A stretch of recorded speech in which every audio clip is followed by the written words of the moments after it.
Hello Geoff, it's me with my backwards t-shirt on to fulfill another of your delightful ScaleAbout requests. And this time around, I tell you, you like to put me on the spot with these. Anyway, here we go. So, following the rampant success of the Shakira "Hips Don't Lie" oration, I've got it written over here, just in case you're unaware. May I seek your interpretation of the old classic, tongue-twisting, nonsensical ditty that is "Blinded by the Light," originally penned by the Boss. For those unaware, that's a Mr. Bruce Springsteen. But subsequently mangled by many others. I have every faith you will do this classic piece of lyric writing every piece of justice. Now, here's the only reason I quibble about this one, is because Shakira's opus magnum opus, had like 3 lines that I had to deal with this. "Blinded by the Light" is a flaming essay. Anyway, we're off, right? Because I said I wanted to do more of these. So here's another one. Let's go. Now, unfortunately, due to the nature of the lyrics, I'm going to spend most of my time looking at the screen. Good news is that the microphone here is at least in the way of that. "Blinded by the Light" in F sharp minor. Madman, drummers, bummers and Indians in the summer with a teenage diplomat.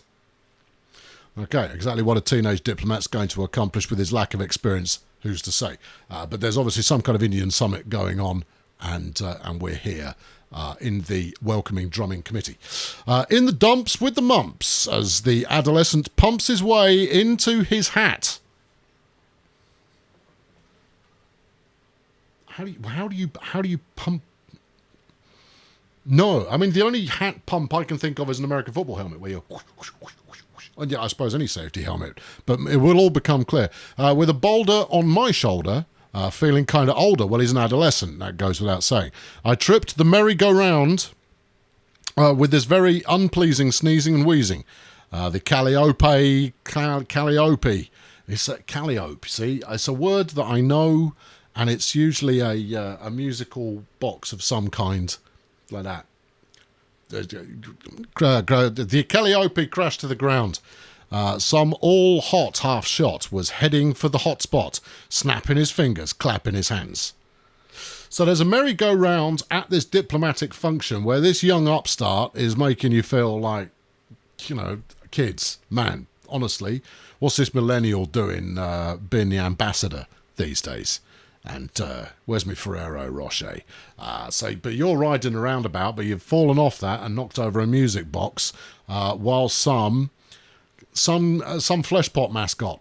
Oh no, that's the next line. Okay, and some fleshpot mascot was tied into a lover's knot and whatnot in her hand, with a whatnot in her hand. We are not going to dwell on what that whatnot is, because I use that word as an interchange for just about everything.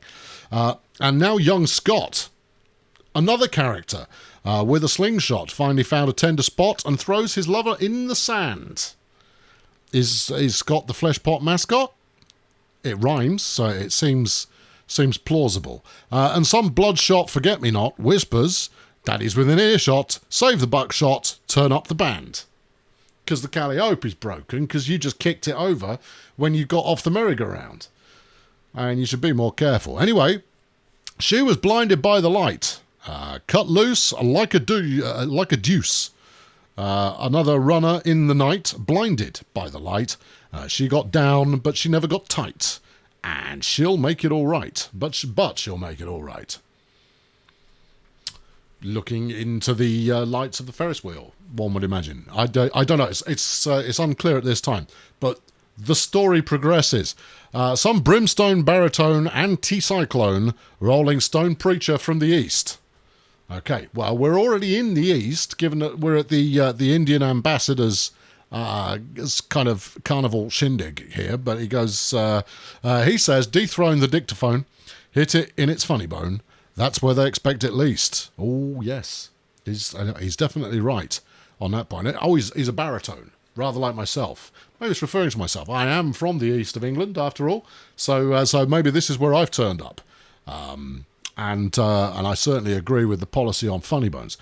And some new moan chaperone was standing in the corner all alone, watching the young girls dance. No, Now, I think we can safely assume the young girls in question are of an age to be able to give consent should they need to. However, a gentleman should be watching only with a critical eye to the dance styles being performed and nothing else. So, let's make that absolutely clear from the get-go.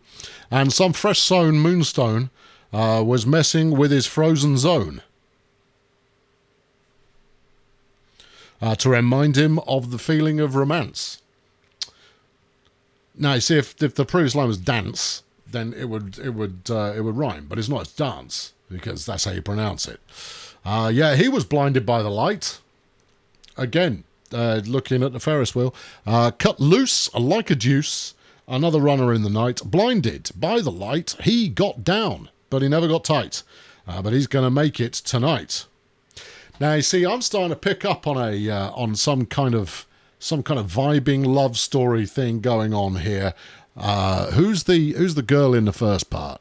Because young Scott had a slingshot. Yeah, Scott's thrown his woman on the floor, as far as I can discern.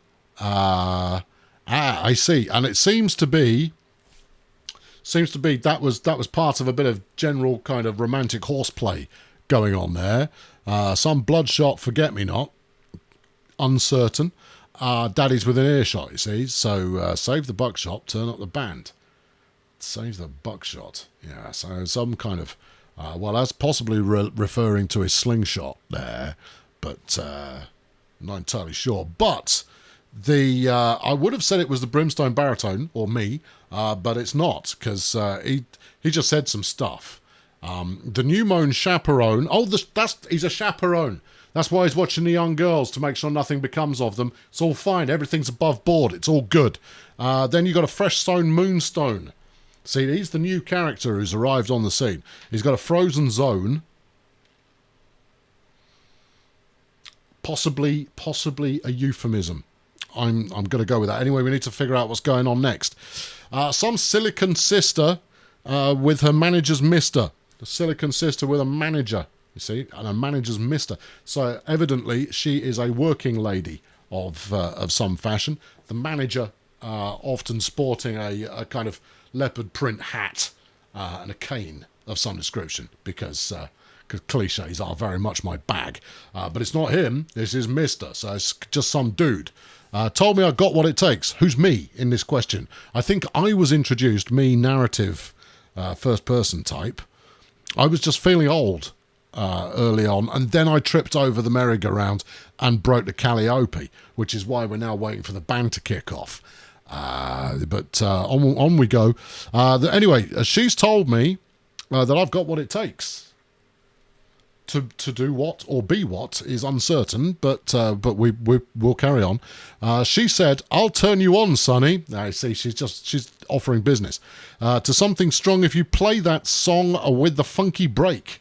Could be anything, but I think she's into a bit of James Brown. And the go-kart Mozart was checking on the weather chart to see if it was safe to go outside. Well, I think we are outside, given we're on a merry-go-round. It's unlikely to be indoors. And plus, Mozart was on his go-kart, which, again, I think he's probably outside already. So he's obviously taken the brown acid and is having a bit of a moment. And little Early Pearly came by in her curly-whirly and asked me if I needed a ride. Do we know Early Pearly? And what is a curly-whirly, I'm assuming, is a hairstyle. Either that or the chocolate bar. Yes. Hold on. No, wait. We missed a line. Oh, some hazard from Harvard. I see what you've done there, but pronunciation-wise, you're not going to make that rhyme. Was skunked on beer, playing backyard bombardier. That's beer pong. Yes, and Scotland Yard was trying hard. They sent some dude with a calling card. He said, "Do what you like, but don't do it here." That seems fairly reasonable. Well, I jumped, turned around, spit in the air. Don't do that. That's disgusting. Fell on the ground and asked him which way was the way back home. He said, take the right at the light, keep on going straight until night, and then, boy, you're on your own. And now in Zanzibar. we were in India previously. Zanzibar is, well, it's a shake away from India, but I mean, India's a big place. A shooting star was riding in a sidecar, humming a lunar tune. Eau Claire de Lune, I would imagine. Yes, and the avatar said, blow the bar, but first remove the cookie jar. We're going to teach those boys to laugh too soon. This is all vaguely reminiscent of Fear and Loathing in Las Vegas, you know, and I can't rule out that that's what it is, which if you haven't read, I heartily recommend the first 2 pages of Fear and Loathing in Las Vegas to anyone. It sets off at such a madcap pace, and then it just keeps it up for the whole book. But the first 2 pages will tell you everything you need to know. It's a splendid read. Meanwhile, some kidnapped handicap was complaining that he caught the clap from some mousetrap he bought last night. Well, you shouldn't have been doing that with a mousetrap. Mousetraps are there to catch mice. Although, a mousetrap is another word for a cat. A synonym for a cat would be something else. This is, I mean, as much as it's a little bit... a little low art in what it's alluding to there. That is quite a powerful. Well, it's not powerful in the slightest. It's got a good play on words that you've got going on there, and it could well be the Silicon Sister that he was referring to previously.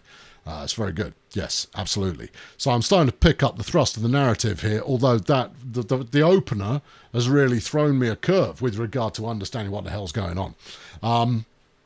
And then. Well, I unsnapped his skull cap, and between his ears, I saw a gap. He's not that smart.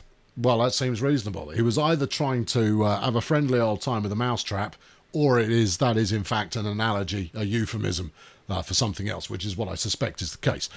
But I figured he'd be all right. Yeah, he's a bit dumb, but he'll be okay. He was blinded by the light. We all are at this stage. I mean, I can't rule out that this isn't the opening to Day of the Triffids. Cut loose like a deuce.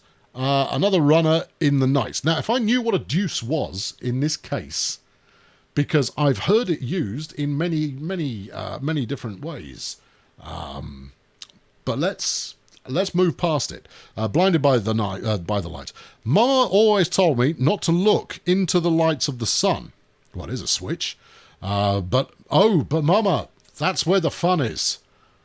I was blinded. I was blinded. Very good, you see. And so the coda that you've got at the end there is basically like, yeah, this is all just flipping madness. But frankly, madness is the fun stuff. Okay, it's a good read, I'll tell you that. And you know what? It's got a good meter to it. The boss did know how to write a good tune, probably still does. But I think he's gone a little bit more easygoing, middle of the road these days. But time moves on, and the cutting edge doesn't remain cutting for very long, unlike myself. Anyway, I hope that floats your boat there, Geoff. It's a good one, and I look forward to your personal interpretation, which I'm sure you will fill me in on. Via another digital means. As ever, thank you for the request, and I will talk to you later. Cheerio.